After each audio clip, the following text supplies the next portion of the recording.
नमस्कार दोस्तों, आज के वीडियो में आपका स्वागत है। मैं हूं आपका दोस्त दिव्यांशु और आज के वीडियो में हम बात करने वाले हैं VMS TMT के IPO के बारे में। VMS TMT का IPO 17 सितंबर से लेकर 19 सितंबर के बीच में सब्सक्रिप्शन के लिए ओपन रहेगा और इस IPO के जरिए कंपनी 148.50 करोड़ रुपीस जुटाने जा रही है, जो कि पूरा का पूरा फ्रेश इशू है। लेकिन सवाल यह है कि क्या इस IPO में लिस्टिंग डे के दिन पैसा बन पाएगा और क्या ये कंपनी एक फ्यूचर मल्टी बैगर पोटेंशियल रखती है। इसके अलावा क्या मैं इस IPO में अप्लाई करने वाला हूं या इस IPO को अवॉइड करने वाला हूं, इन सब चीज़ों पे आज के वीडियो में हम बात करेंगे। इसके अलावा आपको आज के वीडियो में मिलेगा इस IPO का latest grey market premium, IPO से जुड़े सारे इंपॉर्टेंट डेट्स एंड डिटेल्स। हम VMS TMT के बारे में डिस्कस करेंगे कि इनका क्या बिजनेस मॉडल है, कौन उनके कॉम्पिटिटर्स हैं, हम इनके फाइनेंशियल्स एंड फंडामेंटल्स चेक करेंगे, प्लस हम इनके पॉजिटिव्स एंड नेगेटिव्स देखेंगे ताकि आपको डिसीजन लेने में हेल्प हो सके। तो वीडियो को एंड तक बिना स्किप किए जरूर देखिएगा ताकि आप अपने लिए एक सही डिसीजन ले पाएं। हाँ, और अगर आपको ऐसे ही IPO ब्रेकडाउन पसंद है तो आपसे एक छोटी सी रिक्वेस्ट रहेगी कि वीडियो को लाइक कर दीजिए,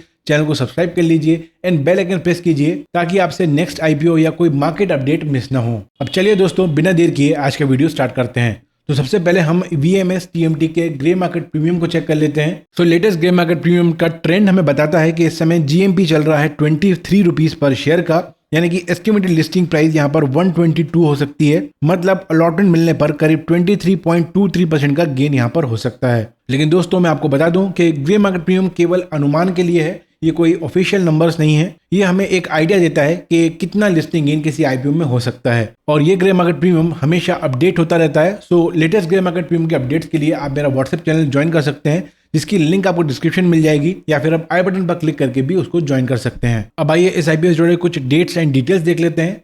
17 सितंबर से 19 सितंबर के बीच में ये IPO सब्सक्रिप्शन के लिए ओपन रहेगा। फेस वैल्यू है 10 रुपीज पर शेयर की एंड इशू प्राइस बैंड है 94 से 99 रुपीज पर शेयर का। लॉट साइज है 150 शेयर्स का एंड पूरा का पूरा ये फ्रेश इशू है, जो कि 148.50 करोड़ का है। अगर रिजर्वेशन की बात करें तो QIB के लिए not more than 30%, retail investor के लिए नॉट लेस देन 50%, HNI के लिए नॉट लेस देन 20% का यहाँ पर रिजर्वेशन रखा गया है। रिटेल इन्वेस्टर के लिए यहाँ पर ज्यादा कोटा रखा गया है और रिटेल इन्वेस्टर मिनिमम 1 और मैक्सिमम 13 लॉट्स के लिए यहाँ पर अप्लाई कर पाएंगे। 1 लॉट की प्राइस होगी 14,850 रुपीज की एंड 13 लॉट की प्राइस होगी 1,93,050 रुपीज की। इसके अलावा small HNI minimum 14 and maximum 67 lots के लिए अप्लाई कर पाएंगे एंड बिग HNI को मिनिमम 68 लॉट्स के लिए यहाँ पर अप्लाई करना होगा। चलिए अब ब्रीफली कंपनी के बारे में भी जान लेते हैं ताकि हमें आइडिया लग पाए कि कंपनी आखिर काम क्या करती है। तो जैसा कि आप नाम से समझ सकते हैं, VMS TMT एक TMT बार बनाने वाली कंपनी है, जो कि कंस्ट्रक्शन इंडस्ट्री में एक वाइटल प्रोडक्ट है। कंपनी की शुरुआत 2013 में हुई थी और TMT बार के अलावा ये स्क्रैप और बाइंडिंग वायर्स में भी डील करते हैं। इनकी जो मैन्युफैक्चरिंग फैसिलिटी है वो गुजरात में अहमदाबाद डिस्ट्रिक्ट के पास है, जहां पर इजी डिस्ट्रीब्यूशन पॉसिबल हो पाता है। अगर डिस्ट्रीब्यूशन नेटवर्क की बात करें तो इनके 3 डिस्ट्रीब्यूटर्स हैं एंड 227 डीलर्स हैं।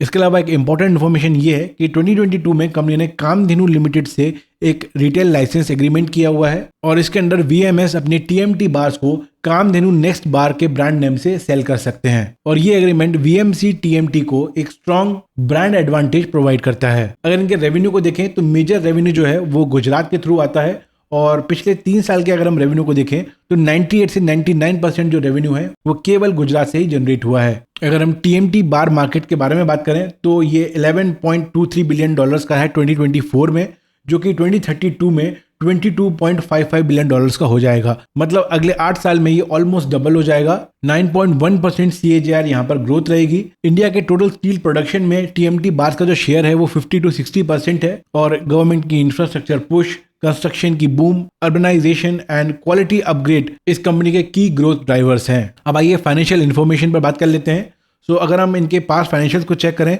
तो asset and net worth and reserve अगर हम इनको देखते हैं तो यहाँ पर स्टेडी राइज हमें देखने को मिला है। इसके बाद अगर हम रेवेन्यू को देखें तो रेवेन्यू में यहाँ पर ध्यान देने वाली बात यह है कि FY23 एंड 24 में रेवेन्यू जो है वो फ्लैट रहा है और उसके बाद FY25 में जो रेवेन्यू है वो 12% से ईयर ऑन ईयर डिक्रीज हुआ है। लेकिन अगर आप प्रॉफिट को देखेंगे तो वहां पर एक अच्छा राइज हमें देखने को मिला है एंड ईयर ऑन ईयर 14% का जंप हमें यहाँ पर FY25 में देखने को मिला है। EBITDA भी स्टेडीली ग्रो हुआ है और क्योंकि यहाँ पर रेवेन्यू ड्रॉप हुआ है लेकिन प्रॉफिट और EBITDA जो है वो यहाँ पर जंप हुआ है, तो ये हमें कॉस्ट एफिशिएंसी को बताता है। अगर हम लेवरेज की बात करें, डेट की बात करें तो डेट जो है वो FY23 में 163 करोड़ था, जो कि बढ़कर FY25 में 276 करोड़ हो चुका है। अब आइए की वैल्यूएशन मैट्रिक्स को चेक कर लेते हैं। सो पी जो है वो 22 टाइम्स है, रिटर्न ऑन नेटवर्थ 20.1% है, रिटर्न ऑन कैपिटल एम्प्लॉयड 12.8% है, EBITDA मार्जिन 5.9% है एंड प्रॉफिट मार्जिन 1.9% है। सो प्रॉफिट मार्जिन जो है वो काफी थिन है यहाँ पर, और इसके अलावा डेट टू इक्विटी 6.06 है, जो कि बताता है कि कंपनी पर बहुत सारा डेट है। अगर डेट टू इक्विटी 1 होती है या 1 से कम होती है तो उसको सेफ जोन में माना जाता है, लेकिन यहाँ पर 6.06 है, और ये हमें बताता है कि जो इनकी बैलेंस शीट है वो हेवीली लेवरेज्ड है। प्राइस टू बुक वैल्यू को देखें तो 7.4 टाइम्स है। तो बुक वैल्यू के हिसाब से यहाँ पर वैल्यूएशन थोड़ा सा महंगा लगता है। अगर इसको पीएस से कंपेयर करते हैं तो VMS TMT का जो पी रेशो है वो इसकी पीएस से ज्यादा है, और अगर आप इनके बाकी कॉम्पिटिटर्स को देखते हैं तो इलेक्ट्रोथर्म इंडिया को अगर हम देखें तो उसके अलावा बाकी जो भी कंपनीज हैं वो यहाँ पर काफी स्ट्रांग नजर आती हैं। ऑब्जेक्टिव ऑफ द इशू क्या है? तो जो भी पैसा यहाँ पर कंपनी जुटाने वाली है उसमें से 115 करोड़ यहाँ पर डेट को रीपे करने में यूज किया जाएगा और बाकी जनरल कॉर्पोरेट पर्पसेस के लिए यूज किया जाएगा। अब आइए पॉजिटिव्स एंड नेगेटिव्स देख लेते हैं। सो पॉजिटिव क्या है? गुजरात में एक एस्टैब्लिश प्रेजेंस है, इसके अलावा ब्रांड लेवरेज है क्योंकि कामधेनु लिमिटेड के साथ इनका रिटेल लाइसेंस है। डिस्पाइट रेवेन्यू डिक्लाइन कंपनी की प्रॉफिट ग्रोथ 14% रही है ईयर ऑन ईयर। इसके अलावा जो इंडस्ट्री सेंटीमेंट है वो अगले कुछ महीनों के लिए, कुछ साल के लिए पॉजिटिव नजर आते हैं। इसके अलावा कंपनी का एक्सपेंशन पोटेंशियल काफी स्ट्रांग है और कंपनी आगे चलकर बाकी स्टेट्स में भी ग्रो कर सकती है। अब आइए रिस्क पर बात करें तो यहाँ पर हाई डेट लेवल्स हैं, कंपनी का मार्जिन थिन है, यानी कि प्रॉफिट मार्जिन और EBITDA मार्जिन काफी थिन है, रेवेन्यू पिछले साल के मुकाबले ड्रॉप हुआ है। इसके अलावा एक मेजर कंसर्न ये है कि ज्योग्राफिकल कंसंट्रेशन कंपनी का है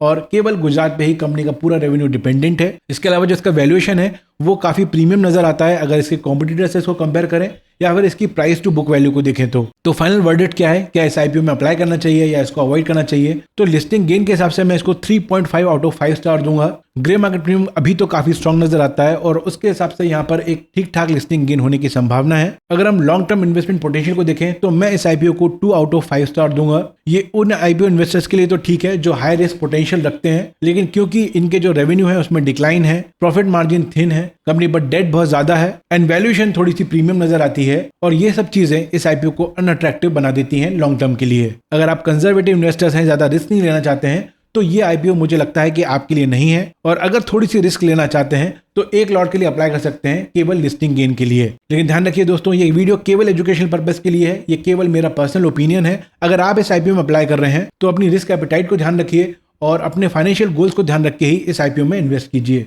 मैं पर्सनली यहाँ पर वेट एंड वॉच करूंगा एंड सेकंड और थर्ड डे पर अगर इसका जीएमपी 20% या 20% से ऊपर रहता है उसके बाद ही इस आईपीओ में अप्लाई करूंगा, वरना मैं इस आईपीओ को अवॉइड करूंगा। तो फाइनल डिसीजन आपको मेरे व्हाट्सएप चैनल पर मिल जाएगा, जिसकी लिंक आपको डिस्क्रिप्शन में मिल जाएगी। और अगर आपको आज का वीडियो पसंद आया तो वीडियो को लाइक कर दीजिए, चैनल पर पहली बार आए तो चैनल को सब्सक्राइब कर लीजिए, बेल आइकन प्रेस कीजिए ताकि आने वाले वीडियोस के अपडेट आपसे मिस ना हो। मैं मिलूंगा नेक्स्ट वीडियो में। Take care and have a great day.